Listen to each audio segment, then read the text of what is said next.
रेतपुर गांव में सुखिया नाम का व्यक्ति रहा करता था। सुखिया के पास एक ऊंट था। सुखिया गांव में घूमने आए सैलानियों को अपनी ऊंट की सवारी कराता था। एक दिन सुखिया अपने 20 वर्षीय पुत्र मोहन से कहता है, मोहन, तुम दिन भर घर में रहते हो, क्यों ना मेरे साथ चलकर मेरे काम में हाथ बटाया करो। पिताजी, किसी जमाने में हमारे घर में हमारे पास 20 ऊंट हुआ करते थे। आज सिर्फ एक ऊंट रह गया है, उससे हमारी आमदनी ही कितनी हो पाती है। बात तो तुम्हारी सही है मोहन, लेकिन हम कर भी क्या सकते हैं। पिताजी, कल को हमें पूजा की शादी करनी है। आप क्यों नहीं समझ रहे कि इस आमदनी में उसकी शादी नहीं हो सकती। लेकिन हम करें क्या मोहन? पिताजी, गांव के दबंग बलराम ने बेईमानी से हमारे सारे ऊंट छीन लिए और अब उसकी नजर हमारे इस आखिरी ऊंट पर है। सोचिए पिताजी, अगर वो इस ऊंट को भी हमसे छीन लेगा तो फिर हम क्या करेंगे। मोहन की बात सुनकर सुखिया उस घर से बाहर निकल गया कि तभी रेतपुर का दबंग बदमाश बलराम का नौकर हीरा सुखिया के पास आकर कहता है, मैं तुम्हारे ही घर आ रहा था सुखिया। क्या हुआ हीरा भाई, क्या मुझसे कोई गलती हो गई है? गलती तो तुम्हारे पिताजी से हुई थी सुखिया, जिसने हमारे मालिक बलराम से अच्छा खासा कर्ज लिया था, जिसका ब्याज आज तक तुम चुका रहे हो। बलराम सेठ ने तुम्हें याद किया है। कुछ ही देर में सुखिया बलराम की हवेली के अंदर बलराम के सामने खड़ा होता है। सुखिया, इस महीने के ब्याज के रुपए मुझ तक नहीं पहुंचे। बलराम सेठ, मैं अपने पिताजी का कर्ज चुका चुका कर कंगाल हो गया हूँ। आपने मेरे पुरखों की हवेली मुझसे छीन ली, मेरे 19 ऊंट भी मुझसे छीन लिए और मेरे पास सिर्फ एक ही ऊंट बचा है। इसीलिए अब मेरे पास देने के लिए कुछ नहीं है। अभी तुम्हारे पास वो एक ऊंट है ना, वो मुझे दे दो।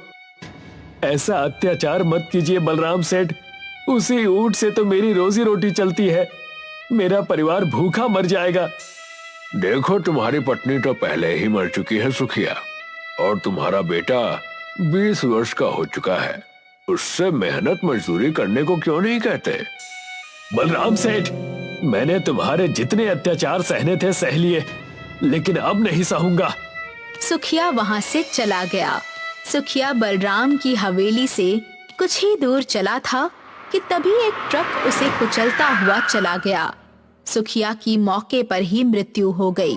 सुखिया के बेटे मोहन ने अपने पिता का अंतिम संस्कार कर दिया और घर पर आकर फूट फूट कर रोने लगा। रो मत भैया, अगर आप ही हिम्मत हार जाओगे तो फिर मुझे कौन संभालेगा? पिताजी के बाद आप ही मेरा सहारा हो भैया। अपनी बहन की बात सुनकर मोहन चुप हो गया। अगले दिन मोहन सोकर उठा ही था कि तभी बलराम कुछ गुंडे लेकर वहां आ पहुंचा। अपना घर खाली कर दो मोहन, और चुपचाप अपना ऊंट मुझे दे दो। तुम्हारा वो ऊंट मेरे ब्याज की आखिरी किस्त होगी, और तुम्हारा ये घर तुम्हारे पुरखों द्वारा लिए गए कर्ज की असली कीमत, जो मैंने तुम्हारे दादा को दी थी। मैं तुमसे नहीं डरता बलराम। तुमने अब तक ना जाने गांव के कितने ही गरीब और असहाय लोगों की संपत्ति झूठ बोलकर हड़पी है, और मेरे दादा के देहांत के बाद तुमने मेरे पिता को भी बर्बाद कर दिया। अभी तुम्हारे दूध के दांत भी नहीं टूटे बच्चे, मेरा मुकाबला करोगे? मेरा मुकाबला तो तुम्हारे पिता और दादा भी नहीं कर सके, तो तुम क्या खाक करोगे? इतना बोलकर बलराम अपने गुंडों से कहता है, देखते क्या हो, मोहन के घर पर कब्जा कर लो और मोहन और उसकी बहन को धक्के देकर घर से बाहर निकाल दो। बलराम के गुंडों ने मोहन और उसकी बहन पूजा को उसके ही घर से बाहर निकाल दिया। दुष्ट पापी, तूने हमारा सब कुछ छीन लिया। कम से कम हमें हमारे घर से हमारे पिताजी की कुछ आखिरी निशानियां तो ले जाने देता। पूजा ने इतना कहा ही था, बलराम पेंटिंग पूजा के हाथ में पकड़ाता हुआ कहता है, तुम्हारे पिताजी को अपना ऊंट बहुत प्यारा था। अब भला वो तो तुम्हें नहीं दे सकते, लेकिन हाँ, ये ऊंट की तस्वीर तुम ले जा सकते हो। इस ऊंट को देखकर अपने पिताजी को याद करते रहना, पूजा उस तस्वीर को पकड़कर अपने भाई मोहन के साथ रोती हुई वहां से चली गई। वो दोनों गांव की सीमा पर पहुंचे ही थे कि तभी गांव के मुखिया ने उन दोनों को रोक लिया। तुम दोनों को कहीं जाने की जरूरत नहीं है। तुम दोनों आज से मेरे घर पर रहोगे। नहीं मुखिया जी, मैं आपका ये उपकार नहीं ले सकता। तुम्हारे पिता और तुम्हारे दादा ने मेरे पिता पर बहुत उपकार किए थे, अब ना मत करना। मुखिया मोहन और पूजा को अपने घर पर लेकर आ गया। रात में पूजा अपने पिता को याद करके रो रही थी कि तभी उसके कानों में एक ऊंट की आवाज टकराई। यहाँ तो आसपास कोई ऊंट नहीं है, फिर ये आवाज कैसी? कुछ देर बाद उसके कानों में ऊंट के बोलने की लगातार आवाजें टकराने लगी। पूजा ने देखा कि वो आवाजें तस्वीर के अंदर से आ रही थीं। पूजा ने जैसे ही उस तस्वीर को देखा तो वो हीरे का ऊंट तस्वीर के अंदर एक रेगिस्तान में चला जा रहा था। पूजा अपने भाई मोहन को बाहर बुलाकर लाती है। क्या हुआ पूजा? भैया, ये देखिए, इस तस्वीर में हीरे का ऊंट चल रहा था और बोल भी रहा था। मोहन उस तस्वीर को गौर से देखने लगा। जैसे ही मोहन ने उस तस्वीर में बने हीरे के ऊंट को हाथ लगाया, अचानक वो हीरे का ऊंट तस्वीर से बाहर निकल आया। ये देखकर पूजा और मोहन की आंखें आश्चर्य से फटी की फटी रह गईं। मुझे देखकर आश्चर्य करने की जरूरत नहीं है। मैं एक जादुई हीरे का ऊंट हूँ जो तुम्हारे दादा ने एक जादू की नगरी से खरीदा था, लेकिन किसी कारणवश उन्होंने मुझे इस तस्वीर के अंदर बंद कर दिया था और मुझसे कहा था कि जब उनका पोता मेरी तस्वीर को हाथ लगाएगा मैं तब बाहर आ जाऊंगा। इस दृश्य को मुखिया भी देख रहा था। मुखिया वहां आकर मोहन से कहता है, मोहन, मेरे पिताजी कहा करते थे कि तुम्हारे दादा के पास कुछ चमत्कारिक शक्तियां भी थी, लेकिन तुम्हारे पिताजी को इस बात पर विश्वास नहीं था। तभी वो हीरे का ऊंट अपने मुंह से हीरे उगलने लगा। इन हीरों को बाजार में बेचाना, तुम कोई आम इंसान के पोते नहीं हो। मोहन उन हीरो को अगले दिन बाजार में बेच आया। कुछ ही दिनों में मोहन ने रेतपुर गांव के सभी गरीब और असहाय लोगों के कर्जे चुकता करके बलराम के हाथों उनकी जमीन और उनकी संपत्ति छुड़वा कर वापस कर दी। आखिर ये सब माजरा क्या है? इस मोहन के पास आखिर इतनी दौलत कहां से आई? मैंने तो उसे और उसके बाप को कंगाल कर दिया था।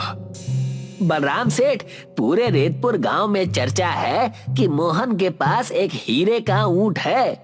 जब से वो हीरे का ऊंट मोहन के पास आया है, सुना है उसके हीरे का ऊंट अपने मुंह से हीरे उगलता है। विश्वास तो मुझे भी नहीं था। मोहन भी अपने पिता की तरह मूर्ख है।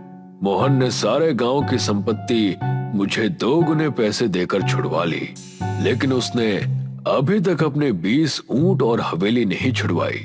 अब तुम देखना कि मैं उसे कैसे अपनी बातों में फंसाकर उससे उसका हीरे का ऊंट हासिल करता हूँ। अगले दिन बलराम अपने नौकर हीरा के साथ मोहन की हवेली में पहुंच गया। तुम तो अपने पिता की मौत पर उस दिन बड़े आंसू बहा रहे थे। अरे मूर्ख, जब तुम्हारे पास वो हीरे का ऊंट आ ही गया था तो तुम्हें सबसे पहले अपने पिता की संपत्ति को छुड़वाना चाहिए था, ना कि उन गरीब गांव वालों की संपत्तियों को। मैं इसी सिलसिले में आपसे बात करने वाला था बलराम सेठ। बोलिए, मेरे 20 ऊंट और मेरे पूर्वजों की हवेली की कीमत क्या है? मैं तुम्हारे 20 ऊंट और हवेली वापस कर सकता हूँ, मगर तुम्हें इसके बदले तुम्हें अपना हीरे का ऊंट मुझे देना होगा। बलराम की बात सुनकर मोहन गहरी सोच में डूब जाता है। ठीक है, मैं तुम्हें अपने हीरे का ऊंट देने के लिए तैयार हूँ, मगर मेरी एक शर्त है। कैसी शर्त? तुम्हें मेरी सारी संपत्ति के साथ साथ अपनी भी सारी संपत्ति मेरे नाम करनी होगी। मुझे मंजूर है। अगले दिन बलराम ने मोहन के पूर्वजों की हवेली मोहन के नाम कर दी और उसके सारे ऊंट भी उसे वापस कर दिए और साथ ही साथ अपनी सारी संपत्ति भी मोहन के नाम कर दी। ये लो बलराम सेठ, मेरे हीरे का ऊंट आज से तुम्हारा हुआ। बलराम अपने साथी हीरा के साथ उसके ऊंट को मोहन की हवेली से लेकर चला आया। देखा तुमने हीरा, मोहन भी अपने पिता की तरह मूर्ख निकला। अब तुम देखना कि मैं कैसे हीरे के ऊंट से हीरे निकलवा कर मोहन से भी ज्यादा अमीर बन जाऊंगा। इतना कहकर बलराम उस ऊंट से कहता है, आज से मैं तुम्हारा मालिक हूँ, अब जल्दी से अपने मुंह से हीरे उगलो। मगर बलराम की बात सुनकर ऊंट हीरे की जगह मिट्टी उगलने लगा। ये देखकर बलराम गुस्से से कहता है, अरे मैंने तुमसे हीरे को उगलने को कहा था, तुम तो मिट्टी को उगलने लगे। जल्दी से हीरे उगलो। बलराम के बार बार कहने पर भी जादुई हीरे का ऊंट मिट्टी ही उगल रहा था। तू मुझे मूर्ख समझ रहा है? जादुई हीरे के ऊंट, अगर तू हीरे नहीं उगलेगा तो क्या हुआ? तेरे शरीर पर लगे हुए हीरे उखाड़ कर मैं अपने नुकसान की भरपाई करूंगा। जैसे ही बलराम ने हीरे के ऊंट के शरीर पर लगे हुए हीरों को हाथ लगाया, हीरे का ऊंट गायब हो गया। हीरे के ऊंट को गायब होते देख बलराम घबराते हुए हीरा से बोलता है, ये तो गायब हो गया। बलराम सेठ, मुझे लगता है कि मोहन ने आपको मूर्ख बनाया। तभी बलराम और हीरा के कानों में मोहन की आवाज आती है। अब ये बलराम सेठ नहीं बल्कि भिखारी हो गए हैं। ये सब क्या है मोहन? वो हीरे का ऊंट कहाँ गया? उस हीरे के ऊंट को जहाँ जाना था वो चला गया। इतना कहकर मोहन वही तस्वीर बलराम को दिखाने लगा। उस तस्वीर में वही हीरे के ऊंट का चित्र बना हुआ था। जिस जादुई हीरे के ऊंट को तुम अपनी सारी संपत्ति और पैसा देकर मुझसे ले गए थे, वो जादुई हीरे का ऊंट मेरे दादाजी ने जादुई नगरी से खरीदा था। जब वो ऊंट इस तस्वीर से बाहर आया था, तब उसने मुझे बताया था कि मेरे दादा ने तुमसे कोई कर्ज नहीं लिया था। तुमने मेरे पिताजी से झूठ बोला था और इसी जादुई हीरे के ऊंट ने तुम्हें बर्बाद करने के लिए मुझे तरकीब भी बताई थी। और एक मजे की बात तुम्हें बताऊं कि ये जादुई हीरे का ऊंट सिर्फ मेरे हाथ लगाने से ही बाहर आ सकता है, क्योंकि ये मेरा हीरे का ऊंट है, तुम्हारा नहीं। अब तुम सारी जिंदगी गरीबी में काटोगे। तुम्हें पता चल जाएगा कि गरीब का जीवन कितना कठिन होता है। इतना कहकर मोहन वहाँ से चला गया। बलराम और हीरा दोनों कंगाल हो चुके थे। राजस्थान के एक इलाके में इंद्रलोक नाम का एक गांव था। इस गांव का नाम इंद्रलोक इसलिए पड़ा था क्योंकि यहाँ के लोग पानी के लिए बारिश पर निर्भर थे और इन सब का मानना था कि बारिश इंद्र देवता करते हैं। इसलिए यहाँ के लोग साल में एक बार इंद्र देवता के लिए बहुत बड़ा हवन करते हैं। हमारा ये गांव रेगिस्तान में होकर भी कितना अच्छा है ना? हाँ, हमारे गांव पर इंद्र देवता की कृपा है, नहीं तो रेगिस्तान में इतना खुशहाल गांव मैंने आज तक ना कभी देखा है और ना ही कभी सुना है। हाँ, ये तो है। इस गांव पर इंद्र देवता की कृपा है और उनके आशीर्वाद से ही यहाँ पर समय समय पर बारिश होती है जिससे इस सूखे रेगिस्तान में भी हमें पानी की कमी नहीं होती। इस हफ्ते इंद्र देवता के लिए एक बड़ा हवन होने वाला है। हम सबको अभी से उसकी तैयारी करनी चाहिए। हाँ, सही कह रही हो, तैयारी तो करनी है, पर मुझे आज अपने भैया को लेने के लिए एयरपोर्ट जाना है। आज वो विदेश से वापस लौट रहे हैं, इसलिए मैं आज नहीं आ पाऊंगा। कोई बात नहीं, तुम भैया को लेने चले जाओ, मैं यहाँ पर सब संभाल लूंगी। सुरेश अपने बड़े भाई को लेने के लिए एयरपोर्ट की तरफ निकल पड़ता है और सुप्रिया हवन की तैयारी में जुट जाती है। सुरेश कुछ समय बाद अपने बड़े भाई महेश को लेकर एयरपोर्ट से वापस गांव में लौटता है। महेश गांव में आकर बहुत खुश है। उसे यहाँ पर ताजी हवा, ताजा पानी और खुले आसमान के नीचे जीने में बहुत आनंद आ रहा है। अरे वाह, मेरा गांव तो बहुत खूबसूरत है। मैं तो खामखा सालों से विदेश में घुट घुट कर मर रहा हूँ। क्यों भैया, आपको विदेश में रहना पसंद नहीं है क्या? अरे नहीं नहीं, ऐसी बात नहीं है, पर वहाँ का आसमान इतना साफ नहीं है जितना कि यहाँ पर है। वहाँ तो चारों तरफ आसमान में धुंध ही धुंध दिखाई देती है, कहीं कंपनियों से निकलने वाला धुआं तो कहीं गाड़ियों का धुआं दिखाई देता है। वहाँ पर पीने का पानी बोतलों में भरा हुआ मिलता है, जबकि यहाँ पर कुएं का ताजा ताजा पानी पीने को मिल रहा है। हाँ ये बात तो है, हमारे गांव से सुंदर तो मुझे कोई दूसरी जगह लगती ही नहीं है।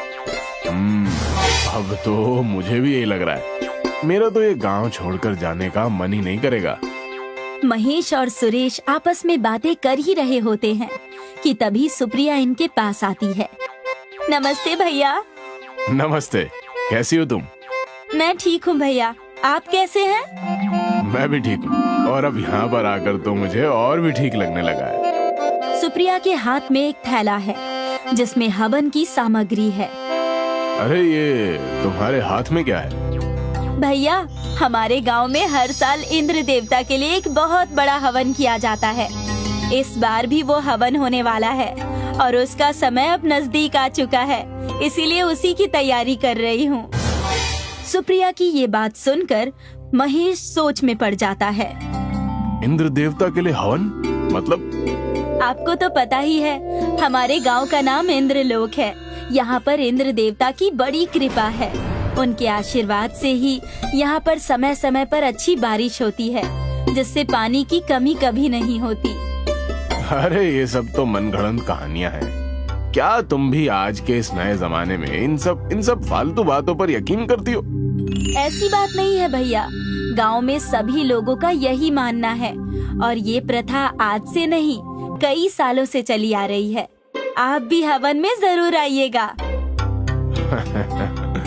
अरे वैसे ये हवन होगा कहाँ पर? आपके खेत में, जहाँ इंद्र देवता का छोटा सा मंदिर है, वहीं पर हमेशा हवन होता है।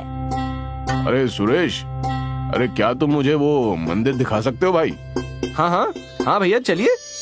सुरेश अपने बड़े भाई महेश को खेत की तरफ लेकर जाता है, जहाँ पर इंद्र देवता का एक छोटा सा मंदिर है। खेत में पहुंचकर महेश मंदिर को घूरने लगता है। अच्छा, तो सारे अंधविश्वास की जड़ ये मंदिर है। महेश आगे बढ़ता है और देवता के मंदिर को अपने हाथों से तोड़ देता है। महेश को ऐसा करते हुए देख सुरेश घबरा जाता है। ये क्या कर रहे हो भैया? अरे अंधविश्वास की जड़ को मिटा रहा हूँ। देखते ही देखते कुछ ही समय में महेश मंदिर को तोड़कर बिखेर देता है। आसमान में इंद्र देवता देखते हैं कि महेश ने उनका मंदिर तोड़ दिया है, तो वो बहुत क्रोधित होते हैं और बादलों की तरफ गुस्से से देखते हैं, जिससे आसमान में बहुत तेजी से बादल गरजने की आवाज होती है। इंद्र देवता के गुस्से से बादल बहुत तेज बरसते हैं और इंद्रलोक गांव में तेज मूसलाधार बारिश होती है, जिससे गांव में पानी जमा होने लगता है। अरे ये क्या हो गया? अचानक से इतनी तेज बारिश? ये सब इंद्र देवता के गुस्से के कारण हुआ है। आपने उनके मंदिर को तोड़कर अच्छा नहीं किया भैया। अरे ये क्या फालतू बातें कर रहे हो? एक मंदिर तोड़ देने से इतनी तेज बारिश कैसे हो सकती है? मूसलाधार बारिश और तेज होती जाती है और गांव में पानी बढ़ने लगता है, जिससे जगह जगह पानी जमा हो जाता है और लोगों के घर पानी में डूबने लगते हैं। सुप्रिया सुरेश के पास आती है।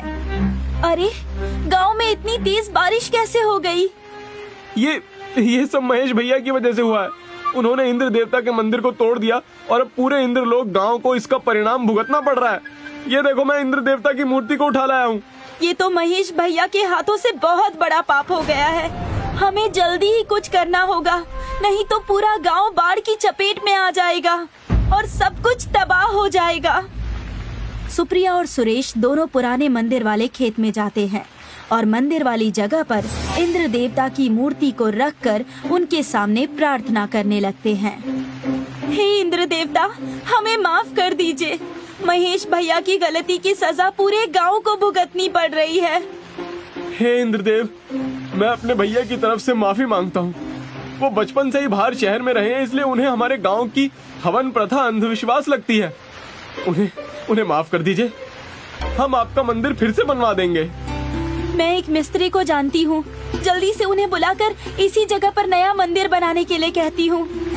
ठीक है, जल्दी से मिस्त्री को बुला कर लाओ। सुप्रिया जाती है और मिस्त्री को बुलाकर लाती है। मिस्त्री आता है और पुराने मंदिर वाली जगह पर फिर से ईंट जोड़कर मंदिर बनाने लगता है। जैसे जैसे मंदिर बनता जाता है, बारिश कम होती जाती है और मंदिर बनता हुआ देखकर महेश भी आ जाता है। अरे ये मंदिर बनने से तो बारिश कम हो रही है। मुझसे बहुत बड़ी गलती हो गई थी। मैंने इंद्र देवता का अपमान करके बहुत बड़ा पाप किया है। अब मैं ही इस पाप का प्रायश्चित करूंगा। मंदिर बनने के बाद महेश अपने हाथों से इंद्र देवता की मूर्ति को उस मंदिर में स्थापित करता है और हाथ जोड़कर इंद्र देवता से प्रार्थना करता है। हे इंद्रदेव, मुझसे बहुत बड़ी भूल हो गई, मुझे माफ कर दीजिए और हमारे इस इंद्रलोक गांव को इस बाढ़ से बचा लीजिए। महेश को मंदिर में मूर्ति स्थापित करते इंद्र देवता ऊपर से देखते हैं, जिससे वो प्रसन्न हो जाते हैं और अपनी शक्ति से बारिश को रोक देते हैं। बारिश रुकने के कुछ समय बाद बाढ़ का पानी धीरे धीरे कम हो जाता है और इंद्रलोक गांव पहले जैसा हो जाता है। महेश जोर जोर से इंद्र देवता की जय जयकार करता है। इंद्र देवता की जय हो, इंद्र देवता की जय हो। महेश और सभी गांव वाले मिलकर हवन की तैयारियां शुरू करते हैं।